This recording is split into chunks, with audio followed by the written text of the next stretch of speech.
மத நல்லிணக்கம், சமத்துவம் ஆகியவற்றை பேணி காக்கின்ற பொறுப்புள்ள தனி மனிதராக செயல்படுவேன்.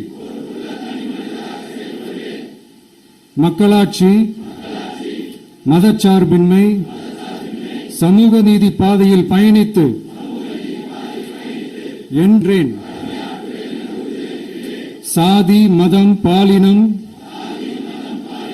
பிறந்த இடம் ஆகியவற்றில் பெயரில் உள்ள வேற்றுமைகளை களைந்து மக்களிடையே விழிப்புணர்வை ஏற்படுத்தி அனைவருக்கும் சம வாய்ப்பு, சம உரிமை கிடைக்க பாடுபடுவேன். பிறப்புக்கும் எல்லா உயிர்க்கும் என்ற சமத்துவ கொள்கையை கடைபிடிப்பேன் என்று உளமாற உறுதி கூறுகின்றேன்.